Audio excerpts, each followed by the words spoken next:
Ada cerita unik mungkin Mas dalam perjalanan menghadapin pajak, bikin laporan keuangannya gitu. Ini lebih kesel ini sih. Sebenarnya yang paling jengkel tuh ini. Waktu saya ngurus SPT tahunan, ternyata ada pajak yang udah dilaporkan tahun 2019. Pertama ke ART dulu. Dia bingung. Coba Mas ke atas aja. Saya ke atas, sudah ngantri lama kan berjam-jam. Disuruh lagi, Mas ke AR-nya aja, Mas ke lantai 2. Aduh, saya bilang, Apa tuh? tentang pajak ini. Terutama tentang PPN. Dan itu sensitif kan ya, PPN itu. Kalau Karena kita, PPN itu nggak bisa dikurang-kurangin kan. ya, kita main-main, pidana.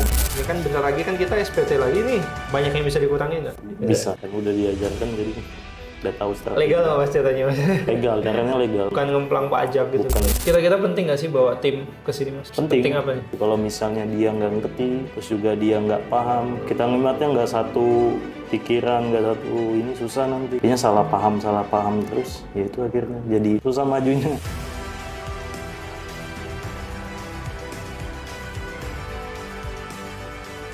Assalamualaikum warahmatullahi wabarakatuh. Selamat datang di channel Cara Cerdas Kelola Pajak dan Keuangan. Masya Allah, kali ini kita kedatangan yang kedua kali Mas Gija. Ini pengusaha dari Samarinda. Beliau kemarin sudah pernah ikut PFD, tapi ini ada kesempatan lain. Beliau ikut riset. Tapi nggak cuman hanya dengan ibunya, tapi dengan timnya. Gimana Mas Gija? Sehat ya kabarnya? Alhamdulillah sehat. Gimana? Kemarin usaha sudah diterapkan ya ilmu PFD yang pertama? Sudah. Apa yang kira-kira waktu itu diterapkan langsung Mas? Waktu itu kan setelah waktu belajar ke sini, Mm-mm. saya tuh masih bingung. Oh. Maksudnya kan banyak istilah-istilah kayak HPP, terus kayak equality, liquid segala macam tuh. Jadi ibaratnya waktu pertama ke sini tuh masih nggak tahu. Nggak tahu. Jadi pas saya balik itu istilah-istilah itu tuh saya baca lagi, saya pelajari lagi gitu. Di riset lagi Ya, ternyata setelah saya jalankan langsung muncul banyak pertanyaan gitu. Oh, siap. Ternyata ada laporan keuangannya kok begini gitu. Ternyata ada stepnya yang salah. Terus juga pas ada pemasukan juga kok nggak sesuai gitu. Nah makanya pas ada info ini kayaknya harus datang lagi deh. Kata mama kan harus 2 kali, 3 kali tuh minimal. Kan ada sampai 3 kali ya katanya. Nah itu. Ada yang 4 kali, 5 kali malah. Nah di situ kamu udah paham, udah banyak pertanyaan. Makanya pas saya kesini juga sekalian bawa akuntannya juga. Oh, sama tim ya. Ya, supaya dia paham juga. Karena ibaratnya kadang sebelumnya itu saya sama akuntan saya itu sama-sama bingung. Oh gitu. Oh, malah bingung ya? Ya, salahnya itu kan ada pemasukan yang ibaratnya di luar kami gitu. Nah, makanya kita kan ada manajemen, ada punya bapak, ada punya kami. Nah, yang bapak itu nggak mau dia nggak mau ikut campur dengan laporan keuangan kami. Jadi ibaratnya laporan keuangan kami ya kami gitu. Oh, bisa gitu ya. Cuma ada pemasukan yang ibaratnya disuruh dimasukkan di kami. Jadi kan akhirnya nggak balance tuh laporan keuangan neracanya kan.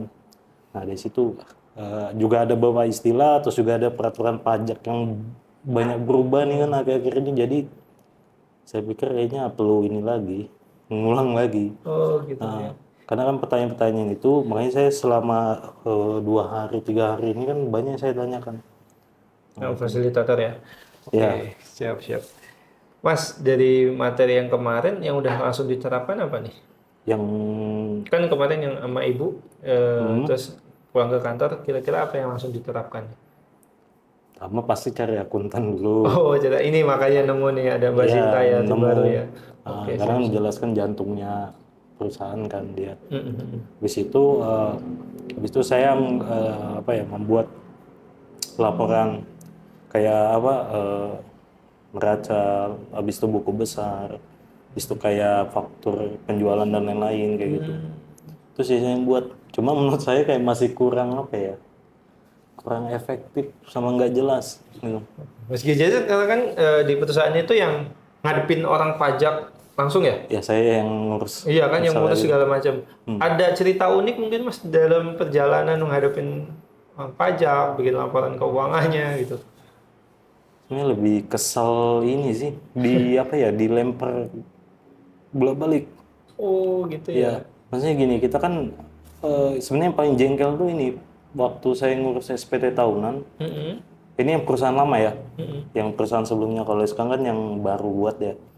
Nah, yang lama itu ternyata ada pajak yang udah dilaporkan tahun 2019. Oh Ya, gitu. di situ katanya disuruh ngurus dulu. Akhirnya saya dilempar ke lantai 3-nya, Ngotos lagi gitu ke kan. bagian kayak pertama ke AR dulu. Oh, oh ya ya ya. Nah, dia bingung. Coba Mas ke atas aja.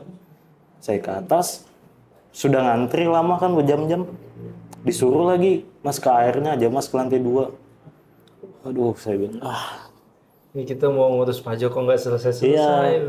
Habis itu, enggak Mas, itu yang di lantai 3 katanya. Dia bilang ngurus gitu tuh lantai 3. Naik lagi, saya ke lantai 3, saya jelaskan. Oh, pas dia ngecek, ternyata ada, belum dilaporkan, dan itu kena denda. Denda sekitar berapa juta. Karena kan 2019 saya melaporkannya waktu itu tahun 2021. Hmm. Hmm. Iya iya. 19 itu dia Ah. kenanya, nggak dilaporkan waktu itu. Oh iya iya iya. Jadi saya waktu itu nanya, jadi ini gimana Mas cara apa ngelaporkannya? Masnya bisa bikin surat apa sih? Surat kayak pengajuan gitu nah ke dinas pajaknya. Ada anunya kak? Saya bilang kan ada stepnya kak, ada caranya kak. Jawaban mereka tuh kayak nonton aja YouTube kami Mas katanya. Waduh. Aduh, saya bilang Udah. saya ini kan Kita mau lagi cari, pusing ya. iya, saya ini kan mau cari jawaban di sini kok malah malah disuruh nyari sendiri gitu nah. Jadi mah rumit ya mas. Hmm, Nah, tapi kan akhirnya itu jadi persoalan yang bisa ditanyakan juga kan ke fasilitator. bener, Kira-kira nemu jawaban nggak mas? nemu, Di riset ini. nemu. Oke. Itu alasan kuatnya ini apalagi kemarin kan nama ibu ya Hmm, datang. Terus sekarang nama ibu lagi bawa adik mau bawa tim. Alasan kuatnya apa nih mas? Kok bisa ikut riset ditambah ikut tim segala macam? memperdalam lagi sih. Hmm. Nah, karena penting kan. Kalau Ade karena dia wakil direktur, jadi dia menurut saya dia harus paham juga. Saya bawa adik saya supaya dia minimal bisa membaca. Kalau misalnya saya sibuk atau gimana, Oh, gitu. Dia tidak sekedar tahu gitu aja. oke. Nah, kalau yang untuk ke Tim tadi ya? tim tadi karena dia akuntan, tuh, dan dia belum terlalu ngerti soal prosedur pajak. Pajak. Ya, jadi saya pikir dia perlu untuk tahu gitu. Biar masih nggak ini ya Mas Gosi nggak. Dia nggak pusing sendiri. Ya nggak pusing ngejelasin juga ya. Iya. Nggak capek ngejelasin juga kita kan. Nggak pusing sendiri juga. Biar pusingnya bareng-bareng. Iya. Enggak ada apa-apa kan enak, tinggal dia aja Oh iya yang siap ngurusin. siap. Oke oke oke. Ya pasti inilah leher ke atas investasi leher ke atas itu mempermudah semuanya. Benar.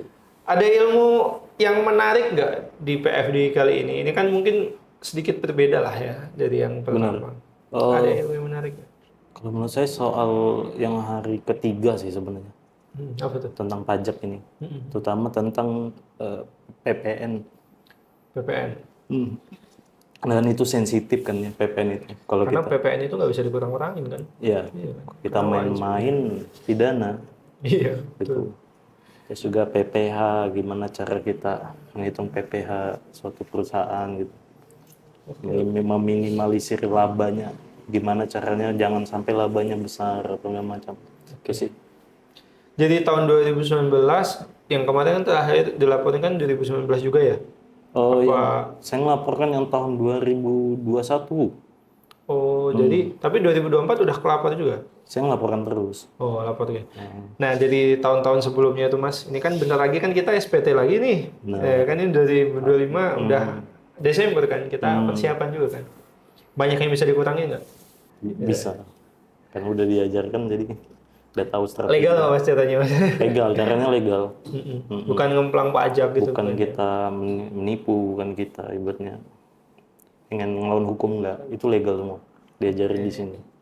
Oke, malah kita malah bayar pajak ya, Iya. taat pajak ya. Cuman ya emang caranya POV-nya POV perusahaan ini. Ya, Ini ada pesan atau kesan untuk teman-teman di luar sana yang mungkin udah ikut PFD Mas, tapi yang mungkin masih pusing sama kayak Mas Gaji dulu. kalau yang pertama sih bagi yang belum ya, Mm-mm. menurut saya sih harus ikut gitu. Karena sebagai seorang owner itu kan minimal harus bisa ngebaca mana dia memutuskan segala macamnya. Terus juga poin pentingnya sebenarnya di sini nih tentang pajaknya sih. Karena kan ibaratnya saya lihat juga banyak pengusaha itu kejebak di pajak ini. Ibaratnya gitu. Sebenarnya yang mereka itu nganggap kalau mereka itu dijebak sama peraturan pajak, sebenarnya mereka nggak tahu ini loh sudah ada undang-undangnya, sudah dijelaskan. Gitu. Masalahnya itu terpecahkan gitu ya, masalah-masalah kayak gitu. Iya. Karena kan kita nggak bisa melulu ketakutan atau apa. Tadi ada yang cerita dapat SP2DK aja udah takut kan. Iya. Tadi Mbak Sinta juga cerita katanya juga lebih tenang tuh selama 3 hari ini. Kira-kira penting nggak sih bawa tim ke sini Mas? Penting apa nih? Kalau misalnya dia nggak ngerti, terus juga dia nggak paham, kita ngeliatnya nggak satu pikiran, nggak satu ini susah nanti. Kayaknya salah paham terus, ya itu akhirnya jadi susah majunya. Kayak ini kan enak udah tahu sama-sama ilmunya, udah tahu langkahnya apa. Harus ngapain aja. Iya, ya di sana nanti pas selesai event ini enak kita sudah. Apa yang harus dilakukan udah tahu. Kira-kira apa tuh yang bakal langsung dieksekusi ketika udah pulang sampai kantor atau gini? Pertama karena pastinya RAB sih. RAB kita rombak. Karena kan ini udah akhir tahun kan ya. Ya. Karena kita kesalahannya sih nggak buat RAB sih itu aja. Karena harusnya kan penting itu, tapi kita selama ini nggak buat, kiraan aja. Makanya pas bayi nanti itu dulu RAB dulu kita perbaiki gitu segala macam. Baru nanti urusan SPT ya Mas ya. Iya. Kalau semuanya udah selesai juga. Ini bentar lagi nih kan udah selesai. Oke, mungkin itu aja. Ada yang disampaikan lagi Mas? Yang penerus kalau bisa harus ikut sih. Maksudnya itu harus tahu yang namanya tentang keuangan, tentang pajak segala macam. Banyak kalau mau sebesar apapun perusahaannya, sekaya apapun, kalau misalnya penerusnya atau pimpinan anaknya ini nggak ngerti tentang hal kayak gini aja, tuh saya jamin pasti bakalan hancur perusahaan itu. Iya. Gitu. Jadi harus ikut sih. Jangan tahu enaknya aja. Jangan tahu enaknya, karena ini update terus ilmunya. Karena saya bandingkan dengan yang kemarin ini, dia update informasi tentang undang-undangnya segala macamnya update saya lihat. Ya. Ya karena kita kan tinggal di Indonesia ya terpacunya dengan undang-undang itu ya. Karena kan berubah terus ya. Iya. Kita nggak tahu berubah. Terima kasih banget waktunya. Semoga dari podcast kita ini ada yang bisa diambil manfaat untuk orang-orang di luar sana. Baik, sahabat pengusaha di luar sana, kalau misalkan ada persoalan mengenai pajak, boleh langsung hubungi atau masuk ke website kami yang ada di deskripsi. Dan semoga juga persoalan pajak di perusahaan Anda bisa teratasi dan bisa terbayarkan tapi secara hemat dan legal. Mungkin itu aja. Sekian dari kami. Assalamualaikum warahmatullahi wabarakatuh. Waalaikumsalam.